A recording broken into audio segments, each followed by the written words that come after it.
in the year 1725, there was a boy named John who was born in England. His mother was a devout Christian. She wanted nothing more than for John to become a minister when he grew up. But though she tried to lead him towards that in the early years of his life, times were hard, and she died of tuberculosis when John was only 7 years old. Thereafter, he had only his father to look after him, but his father was a captain in the merchant marine, and so he was often gone. At the age of 11, John began to accompany him on his sea voyages and began to learn the life of a sailor, not an easy life. And that influence, the influence of life at sea, together with the lack of his mother's Christian influence upon him, began to shape his character in a very significant way. He grew up as a hard young man. He was very rowdy. He sinned. He sinned gratuitously. And when he was 17 years old, he was pressed into service in the Royal Navy, but he didn't take to it. He didn't like the discipline, and in fact, at one point he deserted, and when the Navy found him, it pulled him back and it punished him, flogged him and whipped him and imprisoned him, which only made him harder and harder. Eventually he was discharged. But instead of trying to make his way through a life on land, he joined the crew of a slave ship.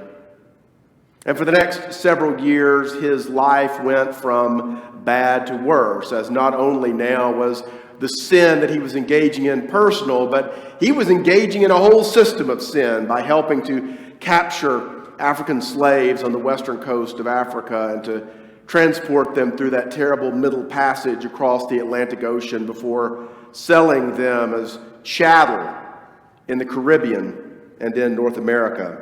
John was arrogant. He was insubordinate. He lived a life of moral abandon. As he later said about himself, "I sinned with a high hand, and I made it my study to tempt and seduce others to sin as well." After a few more years, John was in a place of misery. He was living a miserable life. He was engaged in a miserable profession, and he was leading others into the same misery that he had given himself over to. But it was also at precisely that moment that the God whom his mother had tried to introduce John to in the early years of his life began to reach out to him in his darkness. In 1747, when John was 22 years old, the ship that he was on was almost capsized in the middle of the night by a terrible storm. And in the midst of that storm, he called out to God to save him. And at that moment, he began to experience a transformation. Not everything changed for John that night during the storm, but what we can say is that everything began to change. Later on, when he walked off of the slave ship for the last time, he did so in order to give his life to God as a minister, fulfilling the dream that his mother had had for him some 30 years before. John spent the rest of his life preaching the gospel and ministering in the Church of England, and part of that included writing and working against the very slave trade that he had once participated in. Part of John's ministry included writing hymns, and one of those hymns you surely know. The first verse of it goes like this: "Amazing grace, how sweet the sound that saved a wretch like me. I once was lost, but now am found. Was blind, but now I see." This Advent, we've been following a worship series that I've called Healing from Heaven, and I've wanted to focus on a set of powerful images that the New Testament uses to describe what it is that Jesus came to do and what it is that Jesus came to save us from.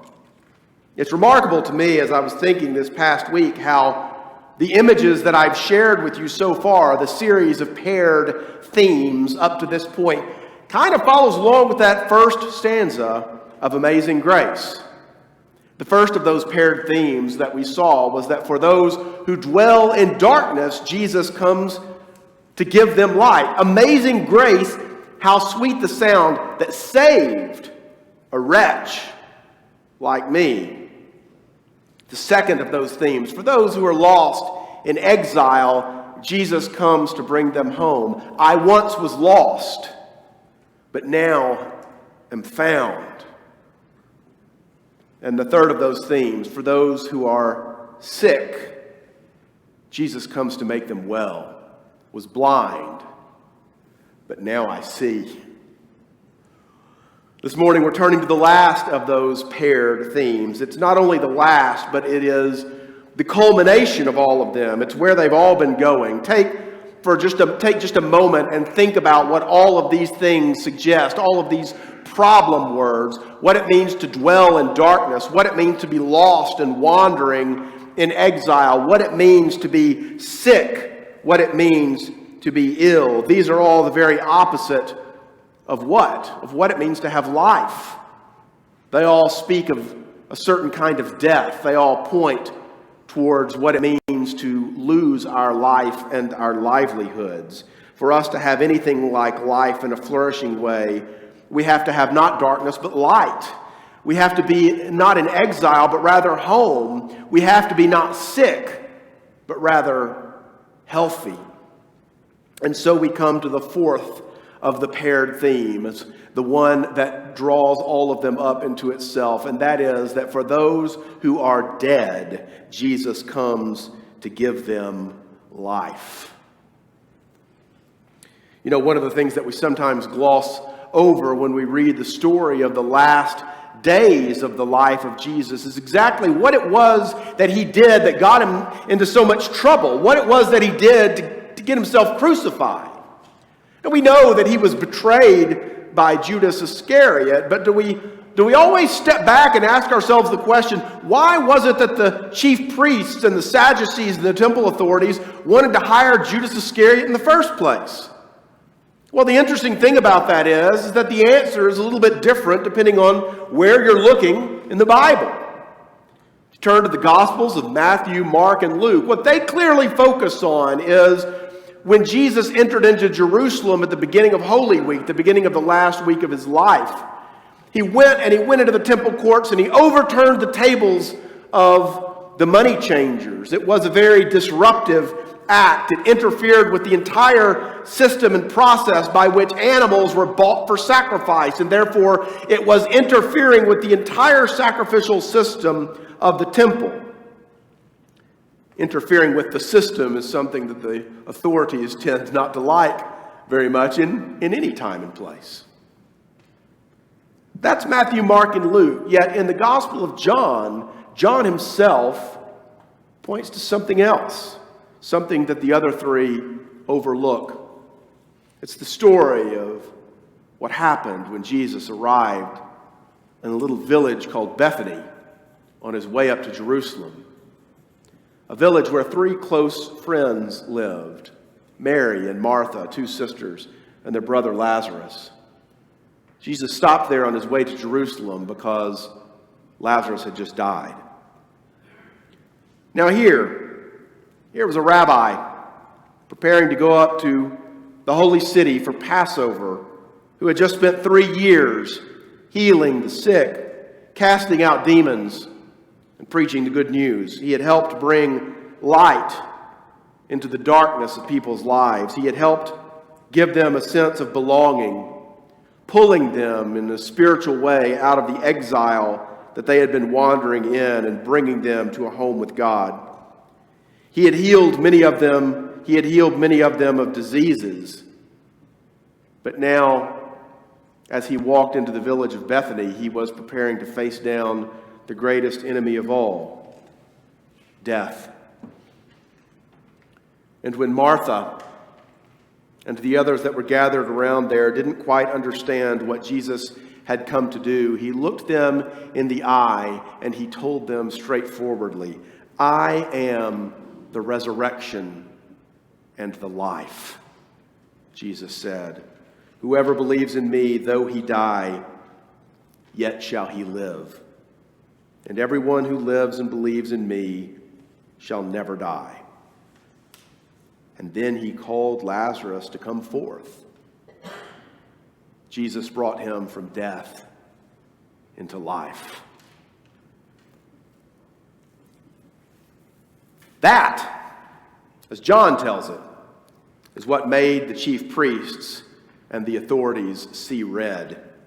He wasn't just contradicting the established authorities like he did when he overturned the tables in the temple courts. That was bad enough. But here, when he raised Lazarus from the dead, he was showing that he was the real authority, that he was where the power of God resided, that the true temple of God was not located on a hill in the middle of Jerusalem. It was found in the person of Jesus himself.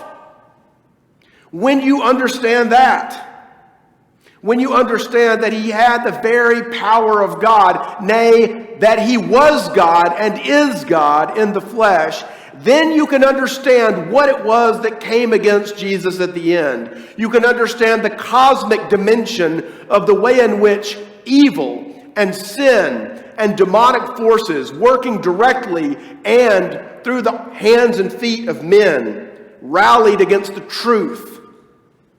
Jesus came to offer the truth.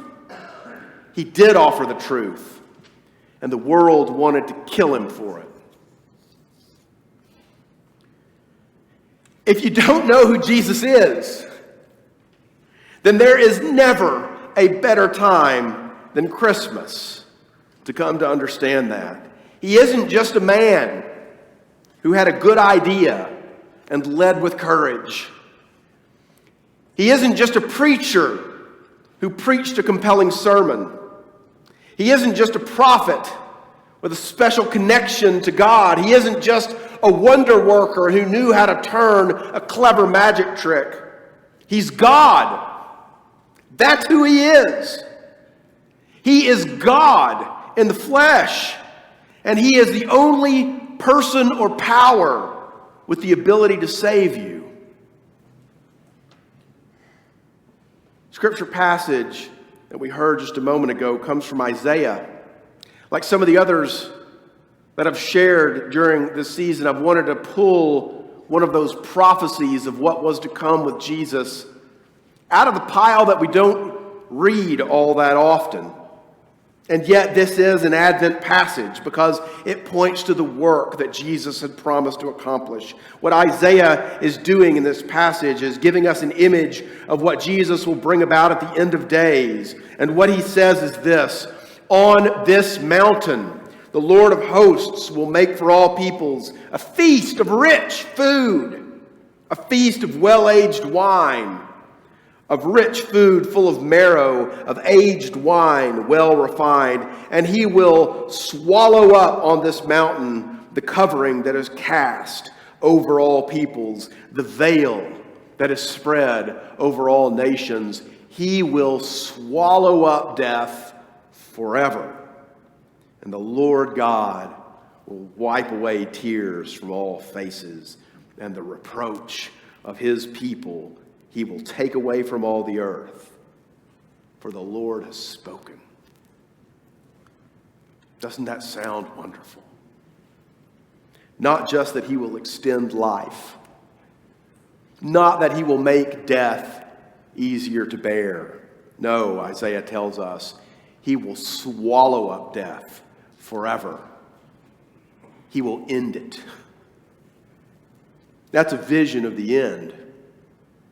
But friends, it begins right here and now. Indeed, it began 2,000 years ago when Jesus was born to the Virgin in that little stable in Bethlehem. It begins for you when you accept the offer that God has given you to trust in Him, to place your faith in Him. It begins for you when you confess with your mouth that Jesus Christ is Lord and believe in your heart that God raised Him from the dead, thereby breaking the power of sin and the chains of death forever. Let it begin with you. If it has not already, let it begin with you today. Last week, Pastor Jen mentioned Dietrich Bonhoeffer in her invitation. I want to share another story with you about Bonhoeffer this morning. In early April of 1945, he was in a concentration camp at Flossenburg in Germany, just days before the end of the war. Oh, but the Nazis were settling scores in those days, and they had a score to settle with Dietrich. So his execution was ordered, and he knew what was going on.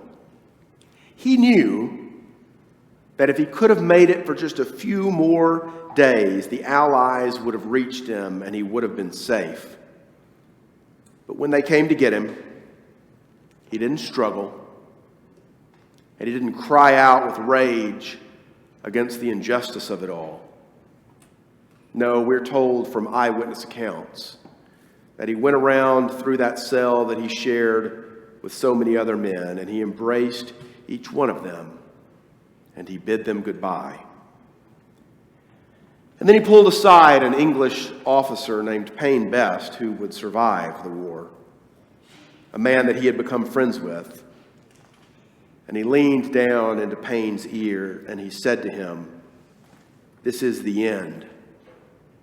And yet for me, it is the very beginning of life."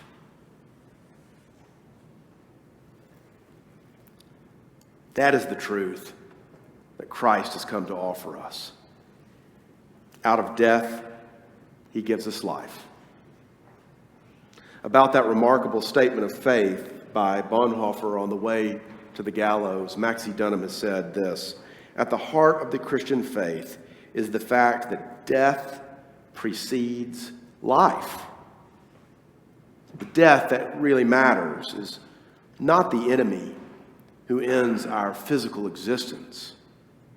What really matters is when we die to self and are born again to Christ. That is the meaning of Christian discipleship. That is what it means to have faith in Jesus. No wonder Paul cried out in Galatians, "It is no longer I who live, but Christ who lives in me." So that slave trader turned preacher, the one who wrote Amazing Grace, his last name is Newton, John Newton. And even though we usually only sing 2 or 3 verses of his most famous hymn, they're all remarkable. One of the verses that we don't sing near as much goes like this: "Yea, when this flesh and heart shall fail, and mortal life shall cease, I shall possess within the veil a life of joy and peace." Do you see that? When mortal life shall cease, I shall possess a life of joy and peace. You see, for those who are dead, He has come to give them life. He does that for us when we are dead in our sins. And He does it when we are really, truly dead. In Him was life, John 1:4 says, and the life was the light of all men. Jesus has come to us. So go to Him and receive life everlasting. In the name of the Father, and of the Son, and of the Holy Spirit.